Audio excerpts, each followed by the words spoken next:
शादी के बाद लाली माँ को दफ्तर जाए अभी 10 दिन भी नहीं हुए और सासू माँ को उसका दफ्तर जाना खटकने लगा। आते जाते वो उसे सुनाती ही रहती है।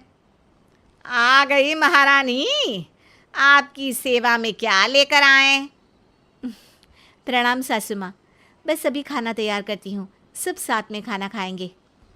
अरे इतना इंतजार तो करवा चौथ के व्रत में चांद भी नहीं करवाता जितना तुम करवाती हो। माँ जी, ऑफिस का काम बहुत ज़रूरी होता है। अरे तो वहीं बिस्तर तकिया ले जाओ ना, यहाँ क्यों आती हो? लाली माँ ये सब सुनने से बेहतर वहाँ से जाना समझती है। ऐसा नहीं है कि सास ने लाली माँ को पहले कभी प्यार से नहीं समझाया, बस लाली माँ ने सीधी बात पे कभी ध्यान ही नहीं दिया। तो सास ने सोचा जो प्यार भरे गाने से नहीं होगा वो टेढ़ी बात और ताने से ज़रूर होगा। ऐसा क्या करती है? बस यस सर ही तो करना होता है ना। पास के गांव तक बढ़िया बस से जाओ, फिर दफ्तर में जाकर बैठ जाओ और बस घर के काम से बच जाओ। अब मैं भी जाऊंगी कल से दफ्तर। अरे इतना भी आसान नहीं है, मैं भी तो दफ्तर जाता था। तुम्ही से तो पता चला है ये सब। अरे कभी नौकरी करके देखती तो पता चलता। अच्छी बात निकल गई आपके मुंह से। अब करके भी दिखा दूंगी, और वो भी बहू के दफ्तर में ही। नौकरी भी करके दिखाऊंगी और घर के काम भी। बहू को पता चल जाता है कि सास क्या करने वाली है, लेकिन वो ऐसा नाटक करती है जैसे उसे कुछ भी पता ना हो। 2 दिन बाद ऑफिस जाने के टाइम सास भी तैयार खड़ी है। अब कहीं जा रही हैं क्या सासू माँ आप? हाँ, आज से मैं भी तेरे साथ तेरा दफ्तर आऊंगी और तेरी तरह टाइम पास करूंगी। दोनों ऑफिस की बस से ऑफिस पहुंच जाती हैं। गेट पर गार्ड खड़ा हुआ है और हमेशा की तरह लाली माँ स्माइल के साथ गुड मॉर्निंग बोलती है। गुड मॉर्निंग गार्ड भैया। गुड मॉर्निंग लाली माँ जी, ये आपके साथ है? अरे प्रणाम चौकीदार जी, कुछ खाया करो। इतना दुबले पतले होकर चौकीदारी क्या खाक करोगे? माँ जी, गार्ड ही बोल लीजिए। अरे गार्ड माने भगवान होता है, आती है अंग्रेजी हमें। काहे बनाए हम तुम्हें अपना भगवान? आए बड़े। लाली माँ सासू माँ को अपने बॉस के कैबिन तक ले जाती है और मिलने को कहकर वहाँ से चली जाती है। जी, आपकी तारीफ। अरे पूरा मोहल्ला करता है, यहाँ किसी से भी पूछ लीजिए ना। अब मेरा मतलब है आपको लोग कैसे जानते हैं? लाली माँ की सासू माँ। मेरा मतलब था कि आपका नाम क्या है? सिमरन देवी। अरे वाह, बहुत मॉडर्न नाम है। ऑफिस का नाम है, घर का नाम तो है मालती बाई। अच्छा। लालिमा, इनकी जगह दिखा दो। हैं? ये मुझे अपनी जगह दिखाएगी? ये बहू है मेरी, इसकी ये हिम्मत। अरे मेरा मतलब है कि ये आपको बता दे कि आपको कहाँ बैठना है। चलो मैं ही आपको बता देता हूँ। लालिमा, तुम अपना काम करो। अरे कोई काम नहीं करती ये, घर पे भी नहीं करती, यहाँ क्या खाक करेगी? लाली माँ बॉस का लिहाज रखते हुए कुछ नहीं बोलती। बॉस खुद ही सासू माँ को एक डेस्क तक लेकर जाते हैं। देखिए, आपको यहाँ बैठना है। अरे ये घूमने वाली कुर्सी पर? नहीं, मैं नहीं बैठूंगी, चक्कर आ जाएंगी। चकोटा या आसन लगवा दीजिए, आराम से बैठूंगी ज़मीन पर। ज़मीन से जुड़ी हुई हूँ मैं बहुत ही। हाँ देखिए, आपको यहीं बैठना पड़ेगा। आपको क्या लगता है, क्या ये आपका घर है? नहीं तो आप भी ना बहुत भोले हैं। मेरा घर तो गांव में है, ये तो आपका ऑफिस है। अरे ऐसी चीज़ें मत भूला करो, और चोमू बना देंगे किसी दिन। बैठ जाइए और मुझे सारे ज़रूरी मेल भेज दीजिए। ये रहा कंप्यूटर। अरे कंप्यूटर की क्या ज़रूरत है, मेल तो हाथ से निकलेगा ना। ला एक पत्थर, ला हाथ घिस दूँ। क्या हाथ का मेल? तभी सिचुएशन को संभालने के लिए बहू आ जाती है। अच्छा ये छोड़िए, आप वहाँ पेंट्री से कॉफ़ी ले आइए अपने लिए। अरे इतना तो मुझे भी पता है कि कंप्यूटर पे लिखने का काम हो जाता है, फिर कॉपी क्यों मंगवा रही हो? अरे माँ जी, कॉफी, पीने वाली कॉफी। तू मुझसे काम करवाएगी? तेरी सास हूं मैं। मेरी भी तो सुन लो कोई, आपका बॉस हूं मैं। हाँ हाँ सुनाओ ना। क्या सुनाऊं? अरे बेटा तुम बॉस हो, जो मन करे सुना देना, बस गाना मत सुनाना। अगर तुम अच्छा नहीं गाओगे ना तो मेरा मूड ऑफ हो जाएगा। अरे यार, अच्छा एक काम करते हैं, आपको क्या क्या आता है? ठंडा खा लूँ तो नाक आती है, तीखा खा लूँ तो हिचकी, और ज़्यादा खाना खा लूँ तो यह हम बता नहीं सकती मैं। अरे मेरा मतलब था कि काम में क्या क्या आता है? बहू बहुत काम आती है, पति भी काम आते हैं, बेटा भी। देखो काम तो अपने ही आते हैं ना, जैसे भी हो। हे भगवान, क्या करूं माँ जी आपका? अरे बेटा मेरा ना कोई कुछ नहीं कर सकता, मेरा मंगल बहुत मजबूत है। हाँ अच्छा, मंगल से याद आया, बताओ कितने ग्रह हैं सूर्यमंडल में? मंगल, शनि, पृथ्वी, और बताओ। हाँ सब बढ़िया, तुम बताओ बेटा। बॉस वहाँ से परेशान होकर चले जाते हैं। लंच के बाद कॉन्फ्रेंस हॉल में एक मीटिंग हो रही है जिसमें कई सारे लोग हैं। किसी को कोई आइडिया भी है कि क्या हो रहा है? हाँ हाँ, वो चौकीदार काम छोड़ के बिल्ली के साथ खेल रहा है। वो सुकड़ी मैम ना दिन भर से बगल वाले लड़के से खुसुर पुसुर कर रही है, और आपके कैबिन से आवाज़ आ रही है जिसमें आपको कोई गाली बक। बस बस, वो मेरे हेड है। मेरा मतलब था कि मार्केट में क्या हो रहा है? बाहर तो हल्की धूप निकली हुई है, ट्रैफिक वैसे बहुत ज़्यादा है। आपको कहीं जाना तो नहीं ना? शाम को ही निकलना। हाँ अम्मा जी थोड़ी देर चुप रहिए, हम काम की बात कर रहे हैं। ओके बेटा, बूढ़े लोगों की सुनता ही कौन है भला इस ज़माने में। तू भी चुप कर ले, जिस दिन तू बूढ़ा होगा ना पता चलेगा। माँ जी प्लीज। ठीक है, देखो मुंह पे उंगली रख लेती हूँ बस।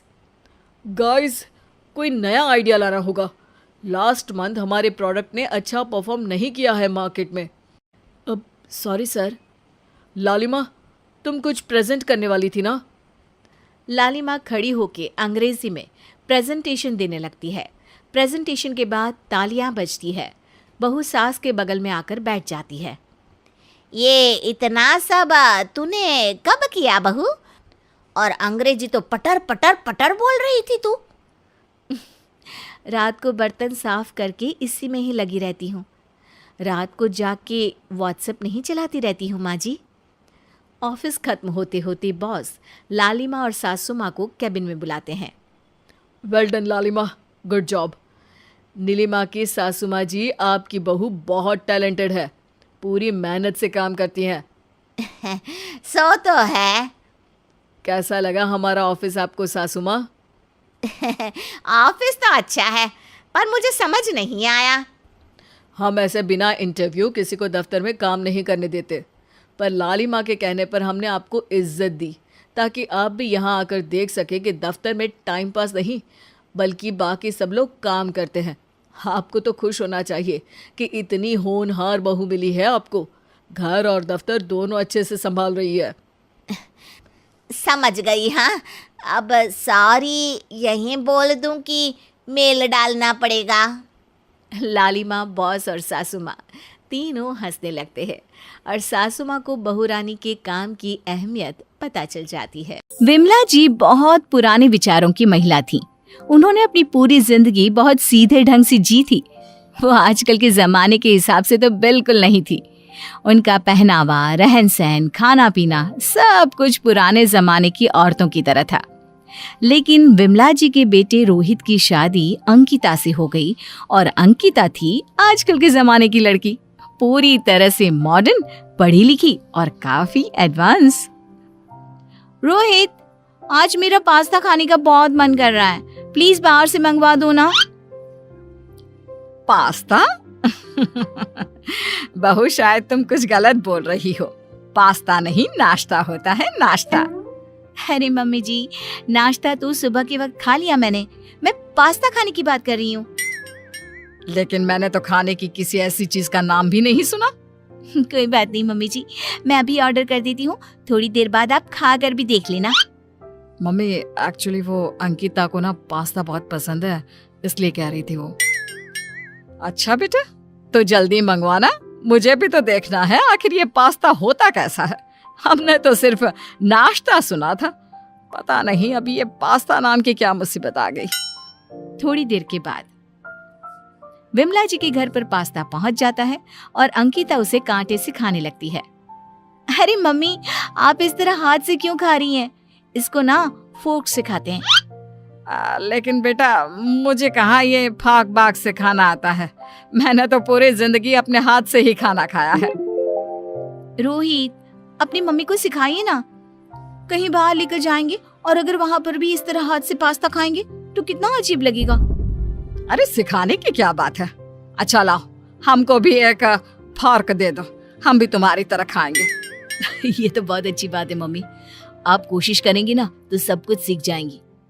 थोड़ी देर बाद विमला जी फोक से पास्ता खाने की कोशिश करती हैं, लेकिन उनसे फोक में पास्ता फंसाया ही नहीं जाता, जिसकी वजह से उनकी प्लेट की सारी पास्ता इधर उधर उछलने लगते हैं और एक पास्ता अंकिता के मुंह पर जाकर चिपक जाता है।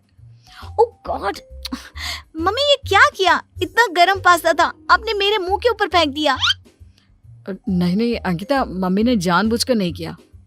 अरे वो क्या है ना बहू, हम जैसे इस कांटे में पास्ता को फंसाने की कोशिश करते हैं ना, वो भाग जाता है, पकड़ में ही नहीं आता। अब तुम देखो कैसे फटाफट फटाफट पास्ता को पकड़ पकड़ कर खा रही हो। मम्मी जी, हर चीज का एक तरीका होता है। आप इतने पुराने जमाने की हैं, आपने ये सब कभी किया ही नहीं ना, इसलिए आपको समझ में भी नहीं आ रहा। कुछ दिनों के बाद। अरे अंकिता, कहाँ जा रही हो? कुछ नहीं मम्मी, बस अपनी सहेली के यहाँ पार्टी में जा रही थी। अरे वो बात तो सही है, लेकिन ये तूने क्या पहना है बेटा? मम्मी, जीन्स टॉप पहना है। और अब ये मत कहना कि आपको ये भी नहीं पता कि आपने पहले कभी जीन्स और टॉप नहीं देखा।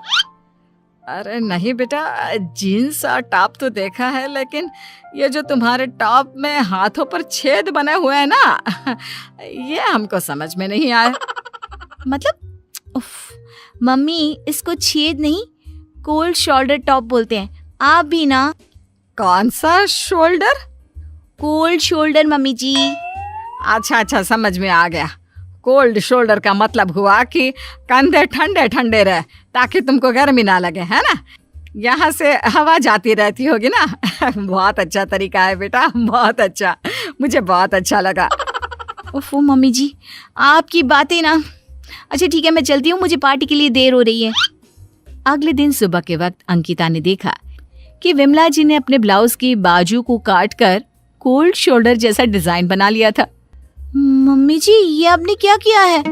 अरे कुछ नहीं बहू, बहुत गर्मी पड़ रही थी तो हमने सोचा काट लेते हैं ब्लाउज की बाजू और बना देते हैं इसको भी कोल्ड शोल्डर। अरे वाह मम्मी, आप तो धीरे धीरे अपने बहू के फैशन में रंगती जा रही हैं। रोहित, कम से कम तुम तो अपनी मम्मी को समझाने की कोशिश करो। ये सब अच्छा लगता है क्या?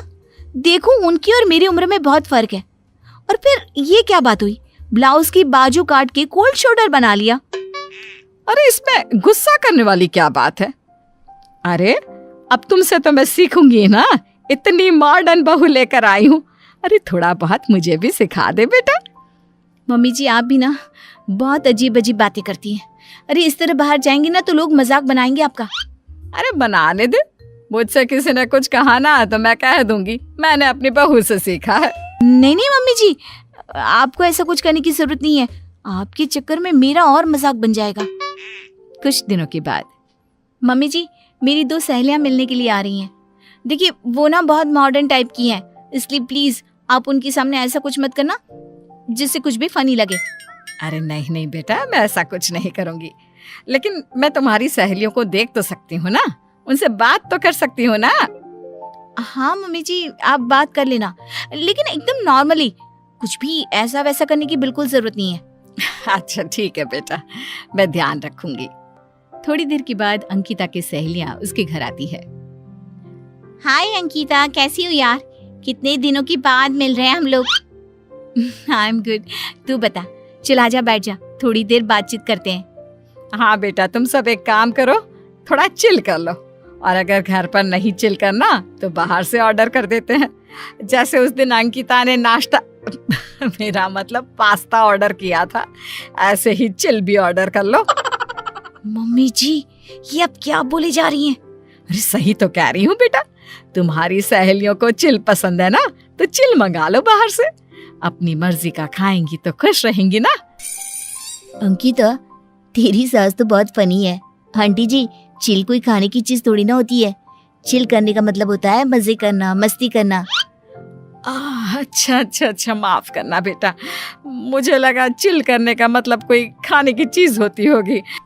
वैसे तुम्हारी सहेली अंकिता ना बड़ी मॉडर्न है, हमको बहुत सारी चीजें सिखाती है। हाँ आंटी जी, मॉडर्न तो होगी ना, कॉलेज की सबसे ज्यादा फैशनेबल लड़की थी ये।